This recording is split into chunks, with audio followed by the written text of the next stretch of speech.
காங்கிரஸ் கட்சியிலிருந்து திரு ஹிதாயத்துல்லா. அனைவருக்கும் வணக்கம்.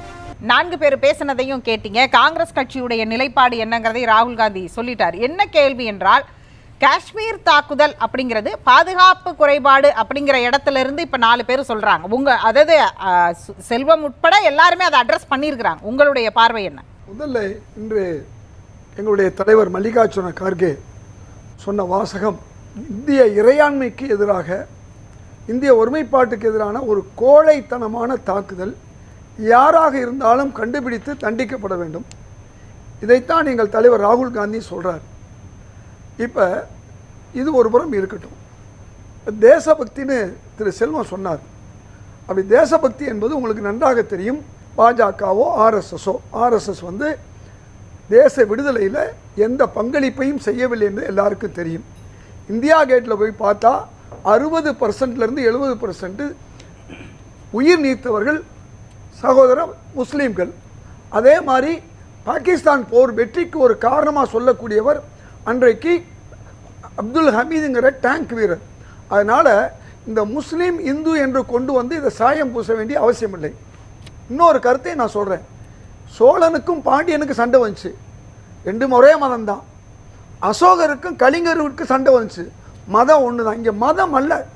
இந்த மதம் என்பதை தூக்கி ஒரு ஓரமாக வச்சுக்கிறது தான் மிக முக்கியம். பாண்டிய அந்த படைகளில் முஸ்லீம்கள் இருந்தார்கள், சோழ படையிலும் முஸ்லீம்கள் இருந்தார்கள். அப்போ இது முஸ்லீம் இந்து என்பது அல்ல. தேசபக்தி என்று அவர் சொன்னார். இன்னொன்று சொன்னார். இப்போ 1980 கூமர் நாராயணனுடைய தலைமையில் 80 பேர் இந்தியாவுடைய இராணுவ ரகசியங்களை பாகிஸ்தான் கொடுத்தாங்கன்னு பிடிபட்டாங்க. அதில் ஒருத்தர் முஸ்லீம் அல்ல. பிரசாத் தலைமையில் கடற்படை வீரர்கள் 7 பேர் பிடிக்கப்பட்டாங்க சமீபத்தில். அதில் ஒருத்தர் கூட முஸ்லீம் அல்ல. அதே மாதிரி இந்து பார்க்க வேணாம்னு சொல்லிட்டு சொல்ல வர்றேன். நாம இந்தியர்களாக இருக்கிறோம். அதே மாதிரி உங்களுக்கு இப்போ பல்வேறு விஷயங்கள்ல நாம இதில் என்ன நடக்கணும். அப்போ உளவாளிகளாக இருப்பவர்கள் கூட பெரும்பாலும் இல்லை. அப்படி இருக்கும் பொழுது அந்த சாயம் பூசிடக்கூடாதுங்கிற முதல் தகவலோடு நான் சொல்கிறேன். நாம் இந்து முஸ்லீம் சகோதரர்களாக இருந்துக்கிட்டு இருக்கோம். அதில் இன்னைக்கு என்ன நடந்திருக்குங்கிறது தான் இப்போ முக்கியம். ஒரு பக்கம் இருக்கு. அருமையாக ஒரு விஷயத்தை ஜீவசகாப்தன் சொன்னார். தேவேந்திர சிங்னு ஒருத்தர் பாராளுமன்ற அட்டாக் உங்களுக்கு தெரியும். எப்போ நடந்துச்சு? வாஜ்பாய் ஆட்சி காலத்தில். இந்த சம்பவம் நடந்த இதே சம்பவம் இதுக்கு முன்னால புல்வாமா நம்முடைய இராணுவ வீரர்கள் 41 பேர் மரணம். அந்த மரணத்துக்கு பின்னால் யார் இருந்தார்கள் என்பதை ஆர்எஸ்எஸ் சார்ந்த பாஜகவுடைய ஆளுநர் சத்யபால் மாலிக் இந்த அரசு மேல தான் கொற்ற சொன்னார். இது ஒரு பக்கம் இருக்கட்டும். 25 ஆண்டுகளுக்கு முன்பு என்ன ஊர்னா சட்டி சிங்புரா, அந்த ஊர் பேர் காஷ்மீர்ல. இதே மாதிரி நம்முடைய சுற்றுலாவினர்கள் கொல்லப்பட்டார்கள். அதுக்கு பிறகு 25 ஆண்டுக்கு பிறகு, அப்பவும் வாஜ்பாய் ஆட்சி தான். அதே காலகட்டத்தில் 2-3 தேர்தல்களில் அதை பாஜக பயன்படுத்தியது. எப்படி புல்வாமாவை பயன்படுத்தியதாக பாஜக பயன்படுத்தியதாக சொன்னாரோ, அது மட்டுமல்ல அந்த சர்ஜிக்கல் ஸ்ட்ரைக்.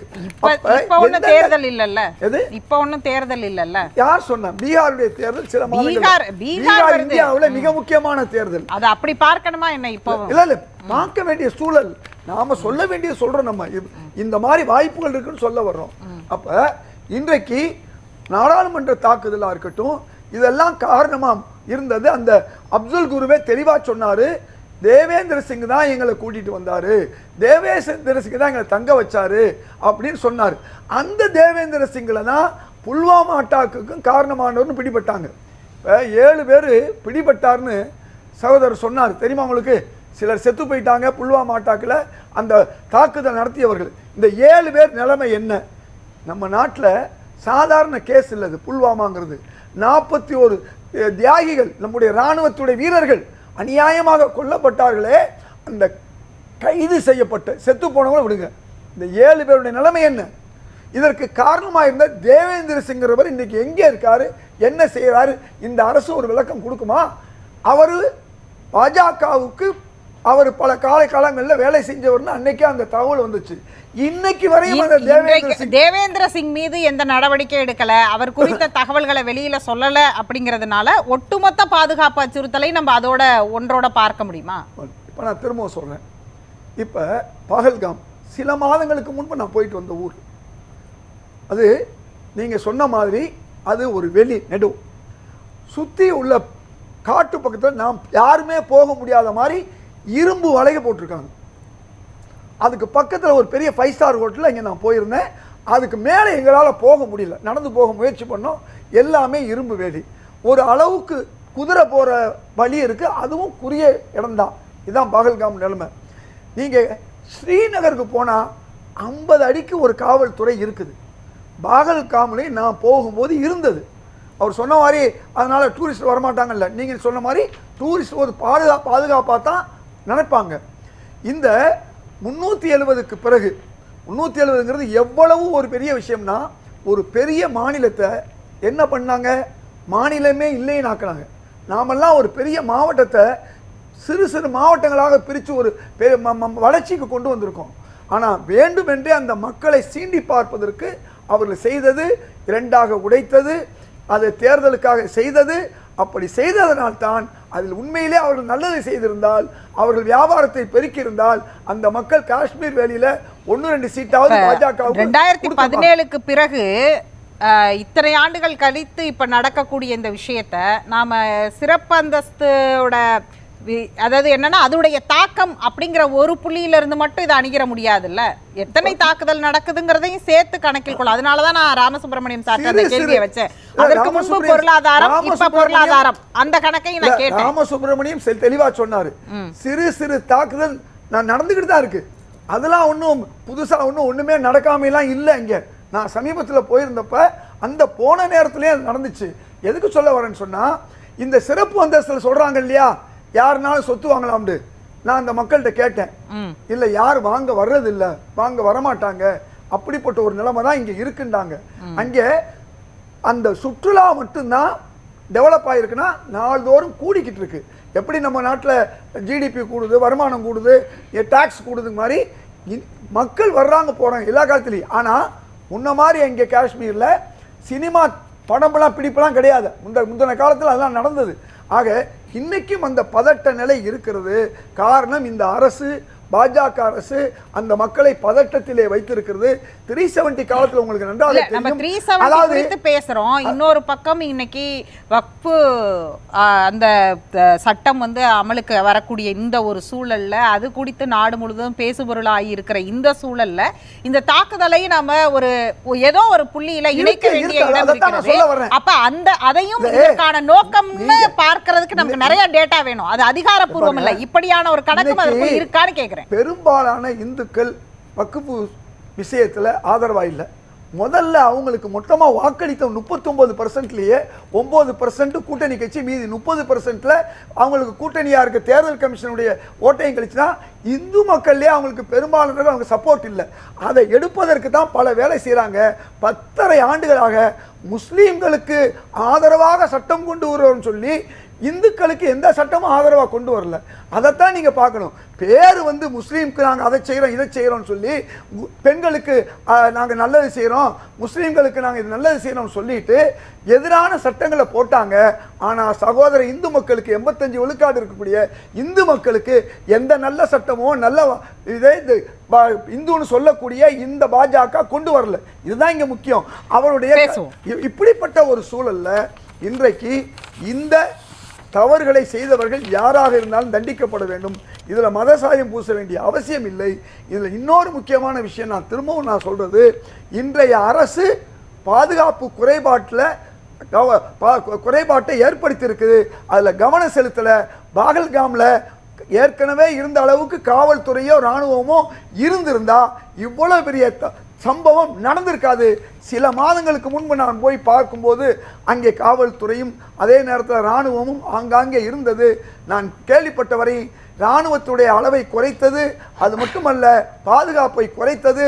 இதற்கு காரணமான நம்முடைய உள்துறை அமைச்சர், பாதுகாப்புத்துறை அமைச்சர் நிச்சயமாக அவர்கள் பதவி விலக வேண்டும். அப்பதான் இந்த எதிர்காலத்துல புல்வாமா மாதிரி செல்வம் கையை தூக்கி இப்ப காங்கிரஸ் தரப்பு ராஜினாமா செய்ய கோருகிறது. செல்வம் ஏற்கனவே நீங்க கை தூக்குனீங்க, சொல்லிடுங்க உங்க குறுக்கீட. அதாவது இப்ப இவ்வளவு ஒரு மூத்த அரசியல் பொறுப்புல இருக்கிறவங்க இவ்வளவு அபத்தமான வாதங்களை இந்த மாதிரி லால் பகதூர் சாஸ்திரி தானே ராஜினாமா பண்ணாரு. காங்கிரஸ் உடைய அமைச்சர் 2011, 12, 13ல அஸ்வின் குமார்ல இருந்து எல்லாரும் ராஜினாமா பண்ணாங்க. நாங்க பண்ணோம், நீங்க பண்ணணும்னு சொல்ல மாட்டீங்க. எத்தனை பேர் பண்ணிட்டாங்க? ஆனா இதுவரையும் பாஜகவுல நீங்க ஒருவர் கூட ராஜினாமா பண்ணுகிறேன், இதற்கு நான் பொறுப்பேற்கிறேன் சொல்லி தார்மீக பொறுப்பு கூட ஏற்காத ஒரு கட்சி தான் பாஜக. ஒரு இந்திய இறையாண்மை மீது நம்பிக்கை கொண்டு இந்திய இறையாண்மையை பாதுகாக்க வேண்டும் என்கிற உணர்வோடு இந்திய குடிமகனாக பேச வேண்டும். அதைத்தான் சொன்னேன், உங்களுக்கு இறையாண்மையும் கிடையாது, இறையாண்மை உணர்வும் கிடையாது, பாதுகாப்பு மக்கள் மீது உங்கள்ட்ட பாசம் கிடையாது. நீங்க ரெண்டு பேரும் ஏன் மாறி மாறி விமர்சனங்களை வச்சுக்கிறீங்க? பேசிக்கலாம். இதயத்துல்லா அவர்கள் வந்து கேட்டாரு, இதுக்கு வந்து ரெசிக்னேஷன் பண்ணணும்னு சொன்னார். அவருடைய அரசியல் அனுபவத்துக்கும் அரசியல் அறிவுக்கும் எனக்கு ரொம்ப மரியாதை உண்டு. ஆனா இன்னைக்கு வந்து 28 பேர் செத்ததுக்கு வந்து இன்னைக்கு ரெசிக்னேஷன் கேக்குறீங்க. இதே தமிழ்நாடு கள்ளச்சாராய சாவுல வந்து ஒரு வருஷத்துக்குள்ளார 90 பேர் இறந்தாங்க. அப்ப எங்கயாவது நீங்க கூட்டணி கட்சியை வந்து ராஜினாமா பண்ணணும்னு நிர்ணயிச்சாங்களா? இன்னைக்கு 28 உயிர்களுக்கு வரக்கூடிய அக்கறை ஏன் 90 உயிர்களுக்கு வரல? நந்தகுமார் கள்ளச்சாராயத்திற்கும் டூரிஸ்டுகளை அங்கே தாக்குனதுக்கும் அந்நிய நம்ம மண்ணுக்குள்ள வந்து அந்நியர் தாக்குறது ரெண்டும் ஒண்ணுன்னு நினைக்கிறாரு. இல்ல உயிர் அங்க 28, இங்க 90 உயிர்கள். 90 உயிர்கள் தான். அதுல இதனால உயிர் போச்சா அதனால உயிர் போச்சானா இல்ல, உயிருக்கு மதிப்பற்ற உயிர். நன்றி நன்றி.